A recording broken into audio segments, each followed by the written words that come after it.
네, 광화문 집회 심사 논란 짚어보겠습니다. 김상철 서울시민재정네트워크 기획위원과 이야기 나눠보겠습니다. 어서 오십시오. 예, 반갑습니다.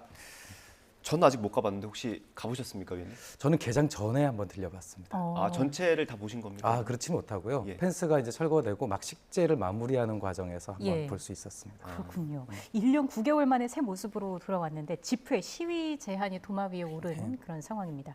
보통 집회를 할 때 경찰에 신고하는 네. 걸로 알고 있는데 광화문 광장 같은 경우에는 서울시 허가가 원래 필요한가요? 그렇지 않습니다. 그러니까 광장은 사용 일정을 조정하는 개념에서의 신청 개념이 존재하고요. 예. 당연히 집시법상 보장되어 있는 집회의 신고 제도를 서울시가 더 넘어서 결정을 할 수는 없습니다. 그러니까 예. 즉 서울시 입장도 허가제는 아니다라고 예. 하는 것을 얘기하는 것으로 알고 있습니다. 예. 근데 이제 좀 심사를 좀 엄격하게 하겠다는 방침을 서울시가 밝힌 거 아니겠습니까? 뭐 자문단을 만들겠다는 건데 그 시민단체 입장에서는 이게 집회를 지자체가 판단할 수 없다라는 입장이신 거죠? 맞습니다. 그러니까 집회와 시위는 집시법상 그리고 헌법상 보장되어 있는 국민의 기본적인 권리에 가깝고요. 그런 면에서 이 집회의 형식이나 내용을 가지고 지자체가 광장 사용을 허가 혹은 불허가를 하겠다는 것은 법이나 헌법에서 보장되고 있는 권리의 제한이라고 볼 수 있겠습니다. 그러니까 시간이나 장소, 방법 이런 거는 개최자가 자유롭게 그렇습니다. 정할 수 있는 것이다. 네, 맞습니다. 라는 거고요. 자문단 구성은 좀 어떻게 보세요? 거기에도 문제가 있다고 보십니까? 사실은 이 자문단 구성과 관련돼서는 서울시가 지난 7월부터 각 부서에 이제 그 실시 공문을 통해 갖고 각 부서 추천을 받아서 13명 정도로 구성되는 걸로 알고 있습니다. 예. 그런데 지난주에 서울시 대변인의 발표 자료에 따르면 현재 구성되어 있는 인원은 5명 정도. 그러니까 지금 논란이 되고 있는 여러 가지 결정 사항이 과반 이상의 위원 참석도 되지 않았고 또 이 자문단이라고 하는 모호한 성격 때문에 좀 논란이 될 것 같습니다. 예. 그 오세훈 시장이 언론 인터뷰를 통해서 좀 반발이 있으니까 입장을 좀 밝혔습니다. 신청 명목과 실질이 다를 때 규제를 하겠다 이런 취지라는 거예요. 그 문화재로 신청을 하고 이제 정치적 메시지를 내는 것에 대해서 문제 제기를 한 건데 그 부분에 대해서는 어떻게 보세요? 사실은 이제 문화재라고 하는 것이 그 집회의 한 형식입니다. 그러니까 사회적 메시지를 내기 위해서 문화적 수단을 활용하는 방식인 거거든요. 그러니까 근데 거기에 대해서 의도를 파악하겠다라고 하는 것 자체가 예. 사용 신청자의 소속이나 내지는 전력이나 이런 걸 가지고 사전에 맡겠다가 즉 사전에 이것을 규제하겠다. 이렇게 볼 수밖에 없는 부분이 있습니다. 이게 전력을 보고 판단을 하겠다는 거예요. 왜냐하면 실제 기획안 가지고는 이 내용을 판단할 수가 그렇죠. 없거든요. 그러니까 이 단체가 과거에 했던 것이 무엇이냐 이런 것들이 이 판단의 중요한 근거가 될 수밖에 없는 상황이죠. 예. 그렇게 되면 이건 검열이 될 수밖에 없습니다. 예. 네.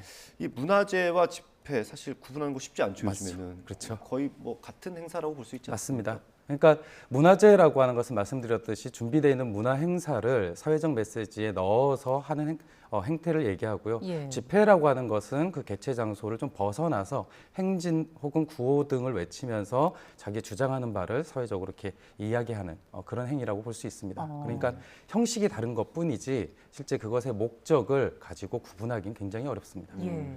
저희가 오늘 이 인터뷰 준비하면서 찾아봤는데 2년 전에 비슷한 기구가 있었더라고요. 광화문 광장 운영 시민위원회라고 하던데 이거 어떤 기구입니까? 사실 이제 저도 위원으로 예. 이촉을 해서 참여했던 기구인데요.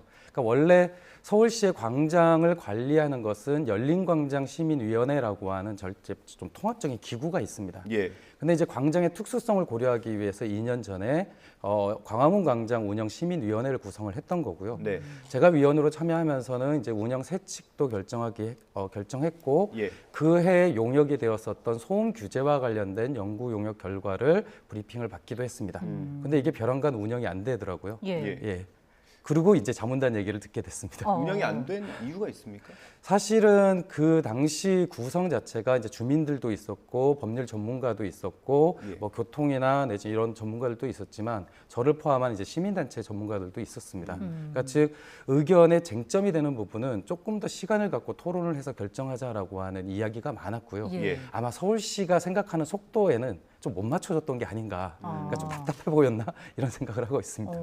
그 운영이 제대로 안 됐다는 건 어떤 뭐 분과위원회 회의라든지 이런 게 다 이루어지지 않았다는 그렇진 건가요? 않고요. 서울시가 준비해온 안에 대해서 좀 보류 의견이 많았습니다. 대표적인 게 소음 기준을 바탕으로 하는 사용 신청의 제한과 관련된 거거나 아니면 사용 신청서에 대해서 사전 검토를 하겠다라고 하는 내용들은 사실은 행사의 자율성을 해칠 수 있기 때문에 이건 적절하지 않습니다라고 예. 하는 의견이 다수였는데 예. 아마 그런 게 이제 서울시의 그 행정 과정에선 좀 부담이 되지 않았나 예, 이렇게 예측합니다. 그 위원회 위원 명단을 제가 봤는데 네. 공개된 자료에서 봤는데 어디 무슨 동 주민 이런 분들도 있더라고요. 그럼요. 당시 취지가 그랬던 거죠? 예, 맞습니다. 이제 부암동이나 그쪽 그 주민들의 경우에는 실제 광화문 광장에서 행사가 일어나면 피해를 보는 분이기 때문에 당연히 당사자로서 참여가 보장되어야 하고 사실은 그 부디가 이야기하시는 내용을 집회 그 광장을 관리하는 서울시뿐만이 아니라 집회 신청자들도 고려해야 되거든요. 이제 그런 부분에서 구성이 굉장히 다양했다라고 볼 수 있습니다. 그렇군요. 이번 사안을 놓고 사실 찬반 목소리가 좀 엇갈리고 있는 게 또 사실인 것 같습니다. 앞서 저희가 제가 소개해드렸던 영상도 있었고요. 광장에서 아이들이 재밌게 놀고 있는 모습도 있었는데 그러다 보니까 좀 지금 조용하고 어떤 안전한 광장을 원하는 시민들도 계시거든요. 이런 부분에 대해서는 어떻게 생각하세요? 당연히 그것은 이제 조화의 문제라고 생각을 합니다. 예. 그러니까 앞서서 영상을 보셔서 아시겠지만 이제 뭐 그 붉은 악마 응원이랄지 아니면 뭐 소고기 집회랄지 이런 것들은 사실은 그것이 기획되고 뭔가 의도를 갖고가 아니라 사회적인 맥락과 분위기에 따라서 우발적으로 만들어지는 요소에 가깝거든요. 근데 이제 그런 것들을 사전에 제한하기는 굉장히 힘들겠죠. 네. 그러니까 정원성을 갖고 주민들이 휴식을 즐기는 광장도 있을 수 있지만 어떤 사회적 목소리를 모여서 낼 수 있는 광장의 기능도 분명히 존재합니다. 그러니까 즉 조화의 문제이지 어떤 것이 더 우선해야 된다라고 하는 그런 문제는 아니다. 이 전제에서 좀 이 이야기를 시작을 했으면 좋겠습니다. 그러면 그 조화를 위해서 그 다른 곳에서 하는 것보다 광화문 광장에서 할 때는 소음 기준을 조금 더 엄격하게 하거나 좀 모일 수 있는 사람을 조금 더 적게 하거나 그렇게 하는 건 좀 어떻습니까? 사실은 이제 집회의 참여자 수를 제한하는 것은 조금 모순적이긴 해요. 왜냐하면 우리 목소리에 동의하는 사람이 이만큼이나 있다라고 하는 것을 과시하기 위해서 사실은 대중 집회를 하는 것이기 때문에 그래서 오히려 제가 좀 제안을 드리고 싶은 것은 소음 규제까지 포함해서 사후 평가 방식을 조금 더 했으면 좋겠다는 겁니다. 그러니까 지금은 시설물 기준으로 해서 소음 규제나 기준을 만들겠다라고 하는 거지만 그렇지 않고 행사를 하는 과정에 시민들이 직접 평가를 하고 사후에 소음 측정 결과를 공개함으로써 주최자뿐만이 아니라 시민들도 실제 이 행사가 어떤 영향을 미쳤는지를 예. 좀 같이 넣자는 거죠. 여기에 더하면 행정에서 주도하는 사업도 같이 포함하자는 겁니다. 예, 그러니까 이것을 굳이 집회 시위라고 한정할 게 아니라 예. 광화문 광장을 이용하는 모든 행사에 대한 사후 관리 원칙을 수립하면 자연스럽게 그 과정에서 이 문제들도 사회적 합의를 이룰 수 있다. 이게 제가 갖고 있는 생각입니다. 그런 부분을 조례로 하는 것.